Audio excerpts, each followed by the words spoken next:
नमस्कार मंडळी, welcome back to my channel. मी डॉक्टर स्मिता. आजच्या व्हिडिओमध्ये आपण आपल्या आरोग्याच्या दृष्टीने महत्त्वाचा असणारा असा एक विषय समजून घेणार आहोत.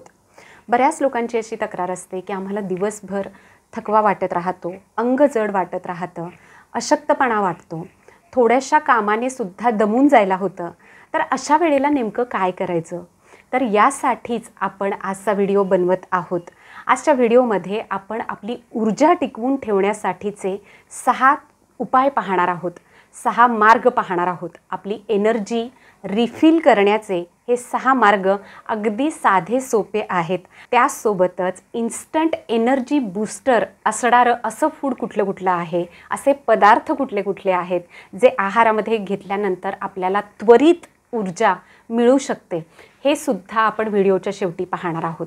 त्यामुळे तुम्हाला सुद्धा जर असा त्रास होत असेल, थकवा वाटत असेल, आळस, अंग जड होणं किंवा गळून गेल्यासारखं वाटणं, दिवसभर कुठल्याही कामामध्ये उत्साह न वाटणं, यासारख्या गोष्टींचा त्रास जर तुम्हाला सुद्धा होत असेल तर आजचा व्हिडिओ तुमच्यासाठी खूप युजफुल आणि खूप इन्फॉर्मेटिव्ह असा होणार आहे.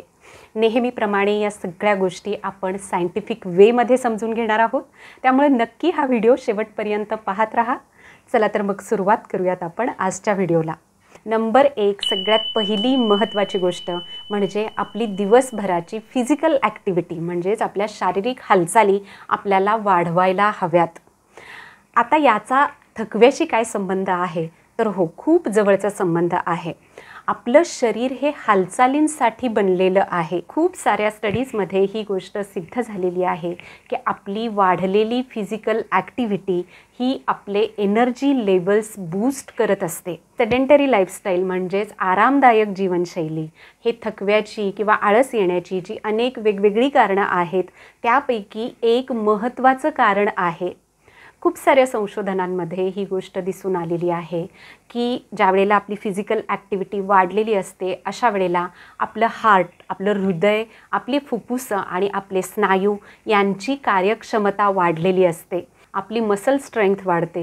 हृदयाची, फुफ्फुसाची कार्यक्षमता वाढल्यामुळं आपल्या शरीराला होणारा ऑक्सिजनचा सप्लायसुद्धा वाढत असतो. म्हणूनच व्यायामाला एनर्जी बूस्टर म्हटलेलं आहे. कारण या दरम्यान आपल्या शरीरामध्ये एंडॉर्फिन्स तयार होत असतात जे की हॅपी हॉर्मोन्स आहेत. त्यामुळे दिवसभरातली कमीत कमी 30 मिनिटं आपण व्यायामासाठी आवर्जून बाजूला काढायला हवीत. पण जर तुम्हाला व्यायाम करणं अजिबातच जमत नसेल, वेळ काढता येणं शक्य होत नसेल, तर अशा वेळेला दिवसभरामध्ये आपली फिजिकल ॲक्टिव्हिटी वाढलेली आहे, आपल्या शारीरिक हालचाली वाढलेल्या राहतील, याकडे मात्र आपण जाणीवपूर्वक लक्ष द्यायला हवं. आता पाहूयात नंबर 2 आणि दुसरा महत्त्वाचा उपाय, आणि तो म्हणजे दिवसभरामध्ये भरपूर पाणी पिणं. बऱ्याच वेळेला थकवा येण्यामागचं महत्त्वाचं कारण हे डिहायड्रेशन असतं. म्हणजेच पाणी कमी पिल्यामुळं बऱ्याच वेळेला आपलं शरीर थकून जात असतं. आता असं का होतं? तर ज्या वेळेला आपल्या शरीरामध्ये पाण्याची कमतरता निर्माण होते त्यावेळेला आपल्या शरीरामधल्या पेशी, आपल्या शरीरामध्ये काम करणारे अवयव यांच्यावरती त्याचा डायरेक्ट इफेक्ट होतो. त्याचा परिणाम रक्ताभिसरणावरती होतो.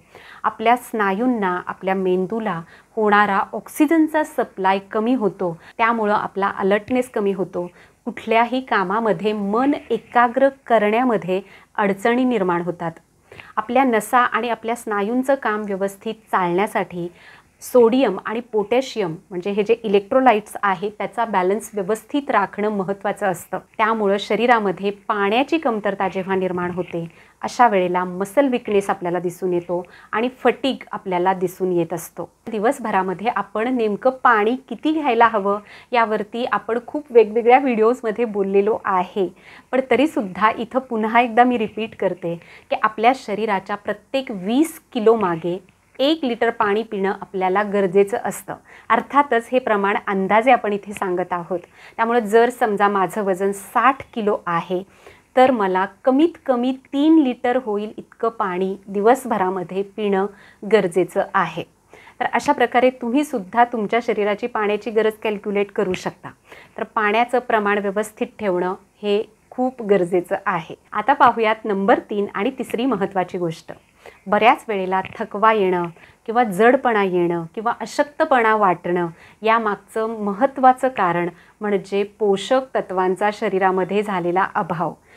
म्हणजे नेमकं काय तर अशा प्रकारच्या पोषक तत्वांच्या कमतरता निर्माण होण्याची शक्यता कुणामध्ये असते तर खूप कमी खाणारे लोक, म्हणजे पुरेसा आहार न घेणारे लोक किंवा खूप एक्स्ट्रीम डाएट्स करणारे लोक, खूप स्ट्रिक्ट कडक डाएट्स जे लोक करतात त्यांच्यामध्ये सुद्धा अशा प्रकारच्या गोष्टी निर्माण होण्याची शक्यता असते. झटपट वेट लॉस होण्यासाठी बरेच वेगवेगळे प्रयोग लोक करत असतात, जसं की दिवसातून एकदाच जेवणं, नाश्ता न करणं, डिनर स्किप करणं, रात्रीचं जेवण घेणं बंद करणं.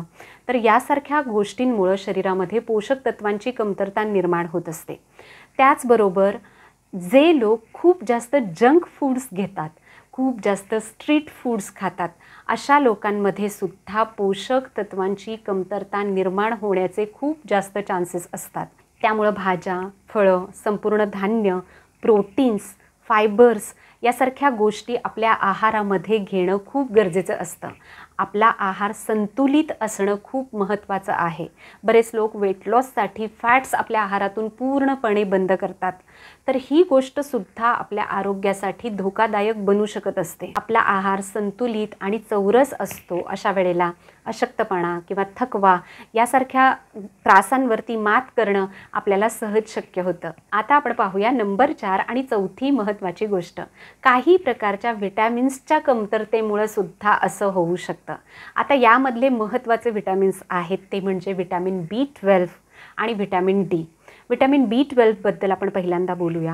व्हिटॅमिन B12 हे आपल्या शरीरामध्ये ज्या लाल रक्तपेशी आहेत त्यांच्या बनण्यामध्ये खूप महत्त्वाची भूमिका पार पाडत असतं. B12ची कमतरता ज्यावेळेला शरीरात निर्माण होते त्यावेळेला इमॅच्युअर RBCs तयार होत असतात, ज्याला मेगॅलोब्लास्टिक ॲनिमिया असं म्हटलं जातं. या RBCs व्यवस्थितरित्या ऑक्सिजन वाहून नेऊ शकत नाहीत आणि त्यामुळं आपल्याला थकवा जाणवत असतो किंवा अशक्तपणा जाणवत असतो, जडपणा जाणवत असतो. व्हिटॅमिन डीच्या कमतरतेमुळं सुद्धा असं होत असतं. मसल विकनेस त्यामुळे निर्माण होतो. एकाच जागी बसून राहावंसं वाटतं, अजिबात हालचाल करावीशी वाटत नाही. असं जर तुम्हाला होत असेल तर कदाचित यामागे व्हिटॅमिन डीची कमतरता असण्याची शक्यता असते. आणि तिसरी महत्त्वाची गोष्ट यातली म्हणजे शरीरामध्ये लोहाची कमतरता निर्माण होणं, म्हणजे आयर्नची कमतरता निर्माण होणं हा सुद्धा एक प्रकारचा ॲनिमियाच आहे, ज्याला आपण साध्या भाषेमध्ये शरीरात रक्त कमी होणं असं म्हणतो. तर यामुळं सुद्धा आपल्या शरीराला ऑक्सिजन कमी प्रमाणात मिळतो, त्यामुळं आपल्याला थकवा जाणवत असतो, अशक्तपणा जाणवत असतो. हे जे 3 प्रॉब्लेम्स आहेत ते खूप कॉमनली आपल्याला पाहायला मिळतात. या गोष्टी आपल्याला आहारातून कशा मिळवता येतील यासाठी आपण 3 वेगवेगळे व्हिडिओज आपल्या चॅनलवरती अपलोड केलेले आहेत.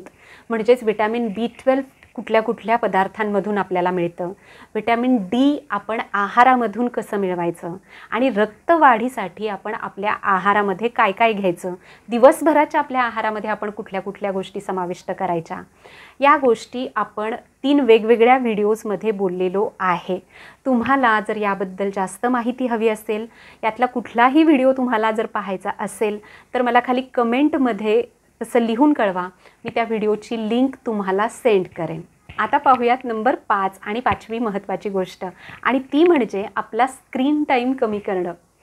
ही छोटीशी गोष्टसुद्धा खूप महत्त्वाची आहे, कारण यामुळं आपल्या मेंदूवरती ताण येत असतो, आपल्या डोळ्यांवरती ताण येत असतो आणि बऱ्याच वेळेला आपण सोशल मीडियावरती ज्या गोष्टी रिपीटेडली आणि कंटिन्युअसली पाहत असतो त्यामुळं आपलं मेंटल आणि इमोशनल एक्झॉशन होत असतं. बऱ्याच वेगवेगळ्या गोष्टी आपण सलगपणे पाहत राहतो, त्यामुळं इमोशनल अप्स अँड डाऊन्स आपल्याला जाणवतात. एखादी गोष्ट पाहिल्यानंतर आपल्याला आनंदी व्हायला होतं, तर दुसऱ्याच मिनिटाला एखादा दुःखाचा प्रसंग पाहून आपलं मन दुःखी होतं.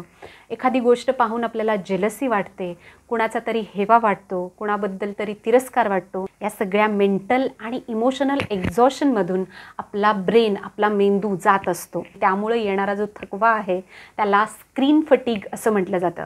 त्यामुळं आपला स्क्रीन टाईम कमीत कमी ठेवण्याचा प्रयत्न करा. आता पाहूयात नंबर 6 आणि 6वी महत्त्वाची गोष्ट, आणि ती म्हणजे रात्रीची जागरणं टाळणं. ही छोटीशी गोष्टसुद्धा खूप महत्त्वाची आहे, कारण ज्या वेळेला आपले स्लीप सायकल्स व्यवस्थित पूर्ण होत नाहीत त्यावेळेला आपल्याला अशक्तपणा जाणवत राहतो, थकवा जाणवत राहतो, अंग जड झाल्यासारखं वाटत राहतं. त्यामुळे आपले स्लीप सायकल्स जर व्यवस्थित आपण पूर्ण करत असू तर त्यामुळे आपल्याला उत्साह तर जाणवतोच, पण त्याचबरोबर आरोग्याचे इतर बेनिफिट्ससुद्धा आपल्याला मिळत असतात. आता पाहूयात नंबर 7 आणि 7वी महत्त्वाची गोष्ट, आणि ती म्हणजे काही प्रकारच्या मेडिकल कंडिशन्स जर तुम्हाला असतील तर त्यामुळं सुद्धा सतत येणारा थकवा, जडपणा, अशक्तपणा आपल्याला जाणवत राहत असतो. आणि त्यामधल्या काही कंडिशन्स म्हणजे जर तुम्हाला थायरॉईडचे काही ना काही त्रास असतील तर, किंवा PCOD सारखा त्रास जर तुम्हाला असेल, पॉलिसिस्टिक ओव्हेरियन डिसीज ज्याला आपण म्हणतो, तर यासारखे काही आजार जर तुम्हाला असतील, किंवा जर तुम्हाला डायबिटीज असेल, किंवा काही प्रकारच्या औषधांमुळे सुद्धा जसं की अँटीहिस्टामाइन्स आहेत, यामुळे सुद्धा थकवा जाणवत असतो. या 7 गोष्टींपैकी कुठली गोष्ट तुमची राहून जात आहे का हे नक्की चेक करून पहा. आता आपण पाहूयात की इन्स्टंट एनर्जी बूस्टर फूड कुठलं कुठलं आहे. म्हणजेच आपल्याला ज्या वेळेला थकवा जाणवतो अशा वेळेला नेमकं आपण आहारामध्ये काय घ्यायला हवं, ज्यामुळं आपली ऊर्जा रिफिल होण्यासाठी मदत होईल, आपल्या ऊर्जेची पातळी पुन्हा वाढण्यासाठी मदत होईल. तर यामधलं सगळ्यात पहिलं महत्त्वाचं फूड आहे ते म्हणजे केळी. केळी हा ऊर्जेचा एक उत्तम स्रोत आहेत, त्याच्यामध्ये भरपूर पोषक घटक आहेत. नंबर 2 दुसरी महत्त्वाची गोष्ट म्हणजे तुम्ही रताळं घेऊ शकता. रताळं हा सुद्धा ऊर्जेचा एक उत्तम स्रोत आहे आणि त्यामध्ये असणारे पोषक घटक हे आपल्याला एक चांगला एनर्जी बूस्ट देत असतात. नंबर 3 तिसरी महत्त्वाची गोष्ट म्हणजे खजूर किंवा खारीक. यामध्ये नैसर्गिकरित्या साखर असते, म्हणजे नॅचरल शुगर्स आहेत, आणि त्यामुळं आपली एनर्जी लगेचच बूस्ट होण्यासाठी ते चांगल्या प्रमाणात मदत करतात. अंजीरसुद्धा आपल्याला त्वरित ऊर्जा मिळवून देण्यामध्ये खूप छान मदत करत असतात. खारीक, अंजीर याचे आपल्या शरीराला कुठले कुठले फायदे होतात, आपण ते का घ्यायला हवेत, कसे घ्यायला हवेत, यासाठी आपण वेगवेगळे व्हिडिओज केलेले आहेत. या दोन्ही व्हिडिओजची लिंक मी खाली डिस्क्रिप्शन बॉक्समध्ये दिलेली आहे. आणि नंबर 5 पाचवी महत्त्वाची गोष्ट म्हणजे कॉफी. कॉफीसुद्धा एक नॅचरल स्टिम्युलेटर आहे, त्यामुळं तुम्ही ज्यावेळेला तुम्हाला ऊर्जेची गरज आहे असं वाटतं त्यावेळेला कॉफी निश्चितपणे घेऊ शकता. तर नक्की या सगळ्या गोष्टी करून पहा. तुम्हाला त्याचे कसे रिझल्ट्स मिळाले हे सुद्धा मला खाली कमेंट करून कळवा. So that's all for today. I hope हा व्हिडिओ तुम्हाला हेल्पफुल ठरला असेल. यासारखेच वेगवेगळ्या विषयांवरचे व्हिडिओज घेऊन मी दर आठवड्याला येत असते. ही सगळी माहिती मी सायंटिफिक वेमध्ये तुमच्यासमोर ठेवत असते. त्यामुळे जर तुम्हाला अशा वेगवेगळ्या विषयांमध्ये इंटरेस्ट असेल तर नक्की चॅनलला सबस्क्राईब करा. चॅनल सबस्क्राईब केलं असेल तर खाली दिलेल्या बेल आयकॉनला प्रेस करा, जेणेकरून मी व्हिडिओ अपलोड केल्यानंतर तुम्हाला त्याचं नोटिफिकेशन मिळेल आणि तुमचा कुठलाही व्हिडिओ मिस होणार नाही. व्हिडिओ आवडला असेल तर नक्की लाईक करा, शेअर करा आणि चॅनलला सबस्क्राईब करा. अशाच छोट्या छोट्या टिप्ससाठी तुम्ही मला इंस्टाग्रामवर सुद्धा फॉलो करू शकता. त्यासाठीची लिंक मी खाली दिलेली आहे. So thank you very much. पुन्हा भेटूया पुढच्या व्हिडिओमध्ये.